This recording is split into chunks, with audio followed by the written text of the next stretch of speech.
Hello everyone. Welcome to my channel. Today we start another topic talking about an historical sketch of Babylon. Are you ready? Let's start together. In the pages of history there lives no city more glamorous than Babylon. Its very name conjures visions of wealth and splendor. Its treasures of gold and jewels were fabulous. One naturally pictures such a wealthy city as located in a suitable setting of tropical luxury, surrounded by rich natural resources of forests and mines. Such was not the case. It was located beside the Euphrates River, in a flat, arid valley. It had no forests, no mines, not even stone for building. It was not even located upon a natural trade route. The rainfall was insufficient to raise crops.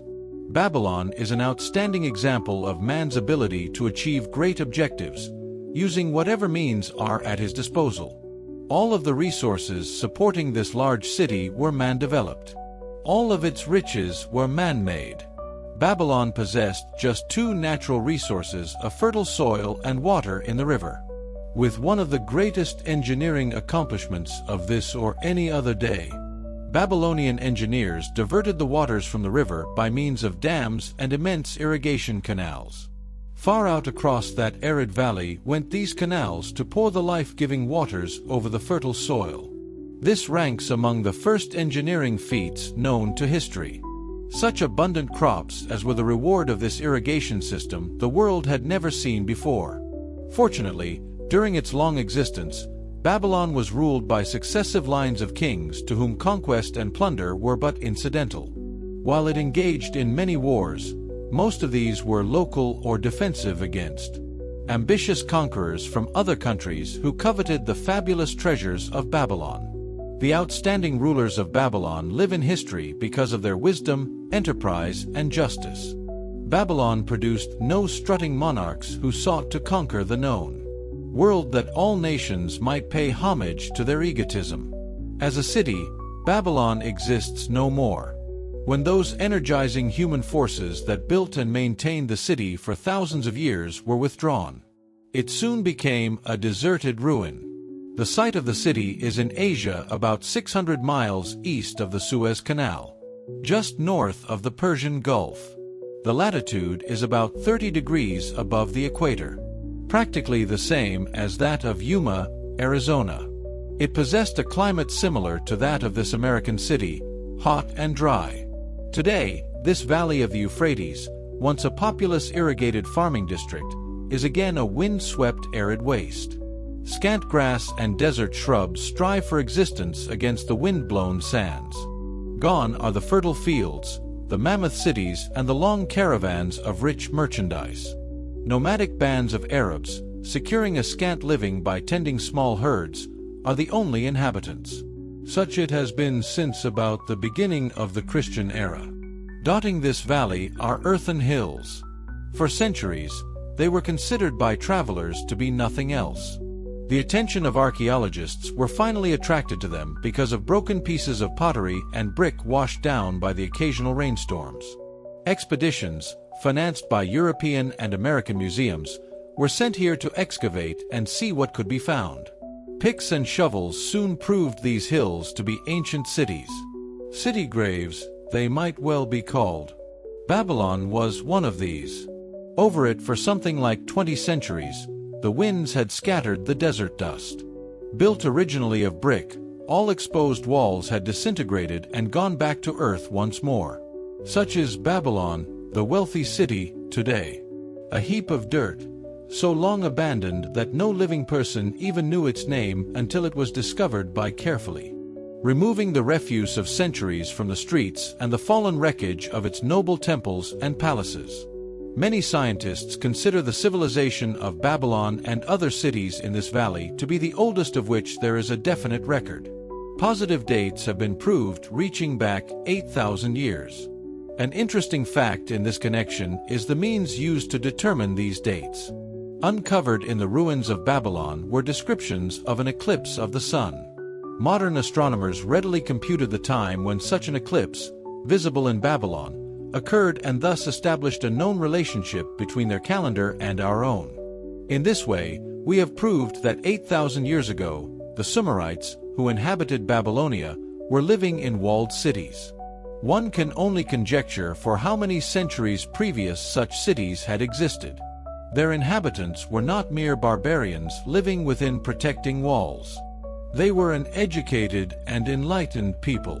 So far as written history goes, they were the first engineers, the first astronomers, the first mathematicians, the first financiers, and the first people to have a written language.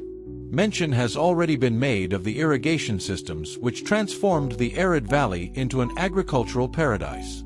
The remains of these canals can still be traced, although they are mostly filled with accumulated sand. Some of them were of such size that, when empty of water, a dozen horses could be ridden abreast along their bottoms. In size, they compare favorably with the largest canals in Colorado and Utah. In addition to irrigating the valley lands, Babylonian engineers completed another project of similar magnitude.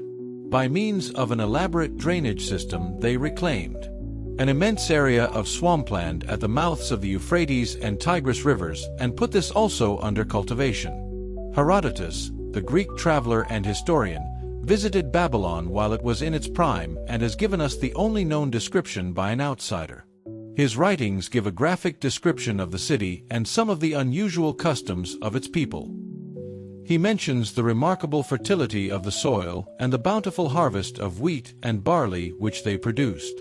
The glory of Babylon has faded, but its wisdom has been preserved for us. For this we are indebted to their form of records. In that distant day, the use of paper had not been invented. Instead, they laboriously engraved their writing upon tablets of moist clay. When completed, these were baked and became hard tile. In size, they were about 6 by 8 inches and an inch in thickness. These clay tablets, as they are commonly called, were used much as we use modern forms of writing. Upon them were engraved legends, poetry, history, transcriptions of royal decrees, the laws of the land, titles to property, promissory notes, and even letters which were dispatched by messengers to distant cities. From these clay tablets we are permitted an insight into the intimate, personal affairs of the people.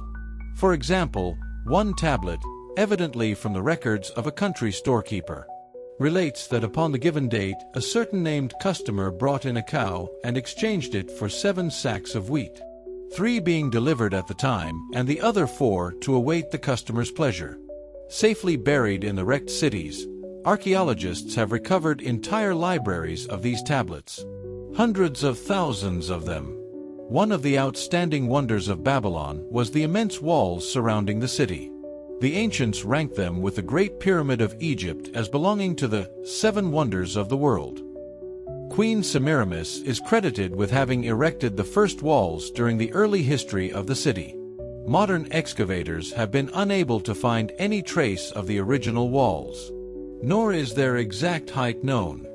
From mention made by early writers, it is estimated they were about 50 to 60 feet high, faced on the outer side with burnt brick and further protected by a deep moat of water. The later and more famous walls were started about 600 years before the time of Christ by King Nabopolassar. Upon such a gigantic scale did he plan the rebuilding. He did not live to see the work finished. This was left to his son, Nebuchadnezzar, whose name is familiar in biblical history. The height and length of these later walls staggers belief. They are reported upon reliable authority to have been about 160 feet high, the equivalent of the height of a modern 15-story office building. The total length is estimated as between 9 and 11 miles. So wide was the top that a 6-horse chariot could be driven around them. Of this tremendous structure, little now remains except portions of the foundations and the moat. In addition to the ravages of the elements, the Arabs completed the destruction by quarrying the brick for building purposes elsewhere.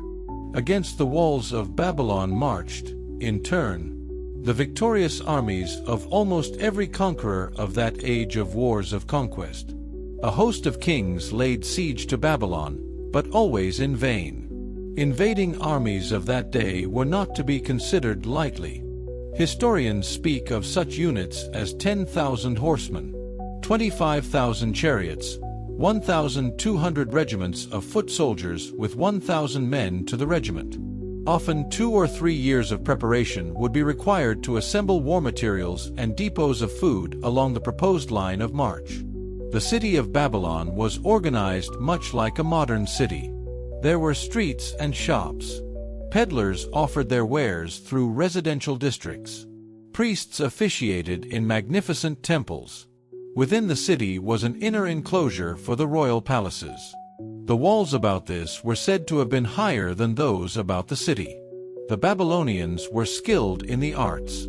These included sculpture, painting, weaving, gold working, and the manufacture of metal weapons and agricultural implements. Their jewelers created most artistic jewelry. Many samples have been recovered from the graves of its wealthy citizens and are now on exhibition in the leading museums of the world. At a very early period, when the rest of the world was still hacking at trees with stone-headed axes, or hunting and fighting with flint, pointed spears and arrows, the Babylonians were using axes, spears, and arrows with metal heads. The Babylonians were clever financiers and traders. So far as we know, they were the original inventors of money as a means of exchange, of promissory notes and written titles to property. Babylon was never entered by hostile armies until about 540 years before the birth of Christ. Even then, the walls were not captured. The story of the fall of Babylon is most unusual. Cyrus, one of the great conquerors of that period, intended to attack the city and hoped to take its impregnable walls. Advisors of Nabonidus, the king of Babylon, persuaded him to go forth to meet Cyrus and give him battle without waiting for the city to be besieged. In the succeeding defeat to the Babylonian army, it fled away from the city. Cyrus, thereupon, entered the open gates and took possession without resistance.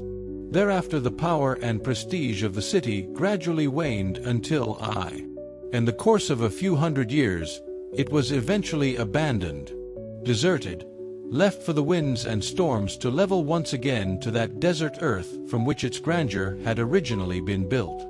Babylon had fallen, never to rise again, but to its civilization owes much. The eons of time have crumbled to dust the proud walls of its temples, but the wisdom of Babylon endures. Thanks you guys for take your time watching this video.